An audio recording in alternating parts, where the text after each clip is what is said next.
दोस्तों, ईरान को लेके एक अजीब सेंटिमेंट चल रहा है, specially in the Muslim community. मुसलमान कम्युनिटी के अंदर एक अजीब सेंटिमेंट चल रहा है कि भाई ईरान एक वाहिद ऐसा भाई है 55 मुसलमान बहनों का। यानी कि ये कह रहे हैं कि जितने मुसलमान मुल्क हैं सब बहनें हैं, ईरान एक अकेला मर्द मुजाहिद है जो इन बहनों की तरफ से लड़ रहा है।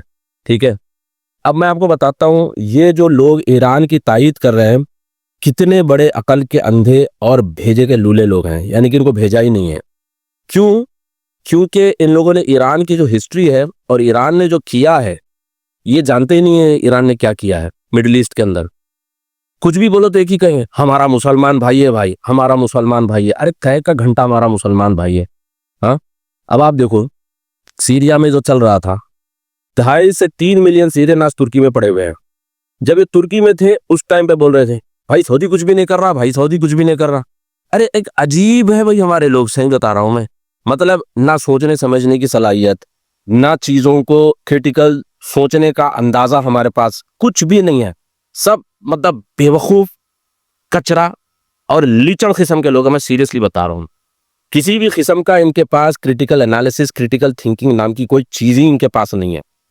अब देखिए 5 मिलियन के करीब जो है सीरियंस और ये जो इराक सीरिया में जो लोग थे डिस्प्लेस हुए, लाखों की तादाद में लोग मारे गए, छोटे छोटे बच्चे मारे गए। वो फोटो तो आपको याद होगी, जो छोटा सा बच्चा लाल टी शर्ट में, बिल्कुल नामालूद बच्चा, इन्फेंट जो है वो समंदर के किनारे पे पड़ा हुआ था। उस टाइम पे बोल रहे थे अरे वी स्टैंड विद सीरियंस, और आज बोल रहे वी स्टैंड विद ईरानियंस। अरे ये वही ईरान है मेरे भाई, ये वही मुल्ला रिजीम है जिसने 70-75 के ऊपर मिलिशियास को मिडिल ईस्ट के अंदर छोड़ा था, फातिमियून ब्रिगेड और ज़ैनबियून ब्रिगेड और पता नहीं क्या क्या ब्रिगेड के नाम पर। अच्छा, इनका मसला क्या है ये सीरियंस के साथ, इराकीज के साथ, यमनियों के साथ? इनका प्रॉब्लम क्या है? इनका प्रॉब्लम ये है कि 1400 साल पहले 2 अरब भाइयों के बीच में कुछ इख्तलाफ हुआ था। वो इख्तलाफ का बदला ये ईरानी निकाल रहे हैं। अरे भाई तुम्हारा क्या लेना देना? वो 2 अरब भाइयों के बीच में हुआ था, अली और मुआविया रज़ियल्लाहु अन्हुम, ये दोनों के बीच में कुछ मसला हुआ था, उसका बदला 1400 साल के बाद निकाल रहे हैं। अब जब इनके ऊपर इजराइल बम पे बम मार रहा है, इनकी हालत खराब कर रहा है, तब बोल रहे हैं शिया सुन्नी भाई भाई, शिया सुन्नी भाई भाई। अरे ये दोगलापन नहीं तो क्या है बताओ? ये दोगलापन नहीं तो क्या है? इस मामले में मैं जब देख रहा हूँ जियोपॉलिटिक्स को, और जो मैं स्टडी कर रहा हूँ जियोपॉलिटिक्स को, और मुझे इस चीज को देखते हुए ये मैं खुल के आपको बात बता रहा हूँ, इजराइल का आप साइज देखिए इतना सा है, ईरान का साइज देखिए कितना बड़ा है। और ईरान आज से नहीं, पिछले 25 साल से, बल्कि मैं तो कहता हूँ 1979 से ये कहता आ रहा है कि हम इजराइल का वजूद मिटा देंगे। अरे भाई एक मुल्क बन चुका है, बन गया है, उसका एक स्टेटस दुनिया में है। अब आप बोल रहे हो कि मैं उसको पूरा सफ़े हस्ती से मिटा के चैन लूंगा? कौन खामोश बैठेगा बताइए? आपका पड़ोसी रोज आपके घर के सामने आकर ये कहे कि बस मैं AK-47 का इंतजार कर रहा हूँ, जैसे मुझे मिलेगी मैं तेरे घर में घुस के तुझे मारूंगा, तो आप बर्दाश्त करोगे ये चीज? तो इजराइल क्यों बर्दाश्त करेगा?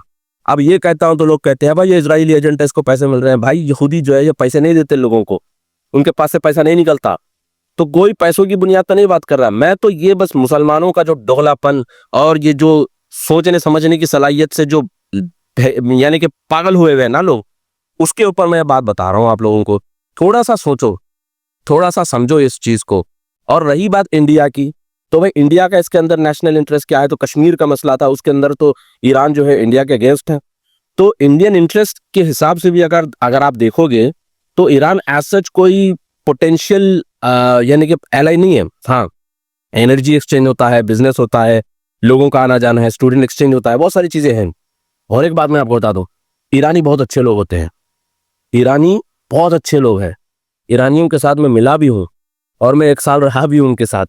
तो मैं आपको बता रहा हूँ ईरानी बहुत अच्छे लोग होते हैं, समझदार, सुलझे हुए, क्योंकि उनकी हिस्ट्री है, पर्शिया की बहुत बड़ी हिस्ट्री। और असल में उसका नाम ईरान नहीं था, उसका नाम था पर्शिया।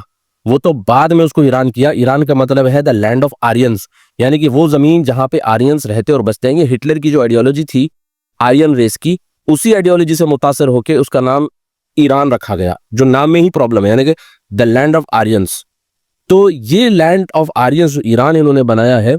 जिस तरह से हिटलर का मकसद था कि भाई यहूदियों को सफेदी से मिटाए, इनका भी यही है। और आज लोग कहते हैं कि नहीं भाई यहूदी बाहर से आए हुए लोग हैं। अरे भाई आप कुरान पढ़ लीजिए, तफासिर पढ़ लीजिए।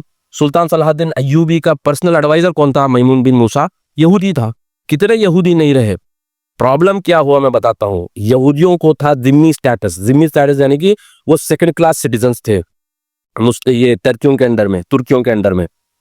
तो जब ब्रिटिश मैंडेट ऑफ पैलेस्टाइन बना तो उनको मिल गया इक्वल स्टेटस, तो ये बर्दाश्त नहीं हुआ।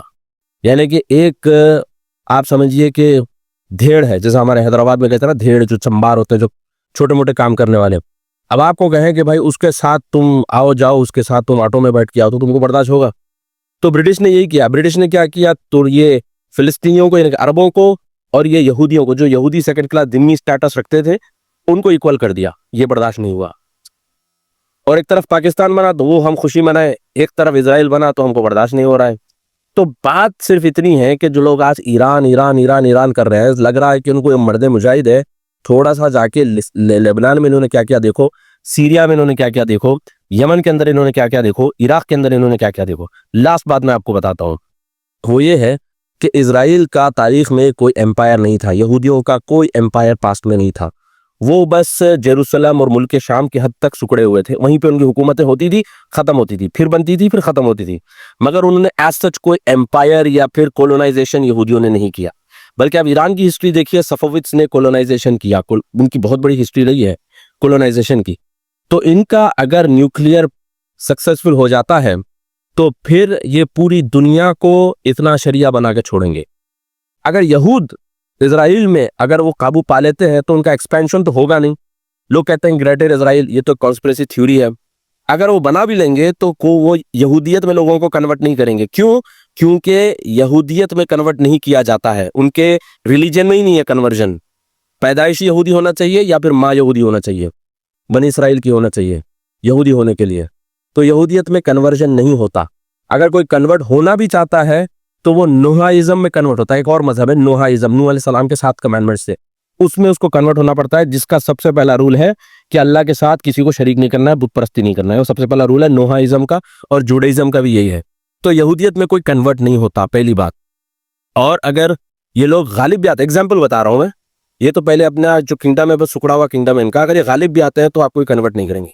ईरानी अगर गालिब आएंगे तो एक एक बच्चे को ये जो है इतना शरिया बना के छोड़ेंगे, और फिर ना आप अबू बकर नाम रख सकोगे, ना उमर नाम रख सकोगे, ना उस्मान नाम रख सकोगे, ना आयशा, ना हफ्सा। फिर जो आपकी पिटाई होगी, जिस तरह से सीरिया और यमन में पिटाई हुई, उसी तरीके से आपकी पिटाई होगी। फिर देखना फिर आप क्या करोगे। उस टाइम पे जो खून के आंसू रोगे तब मुझे याद करना, तब बोलना कि भाई हाँ, ज़हाक तनवीर नाम का एक था शेफ, वो हमको वार्न किया करता था, तब मेरा नाम याद रखना। और याद रखो मेरा नाम ज़हाक तनवीर है।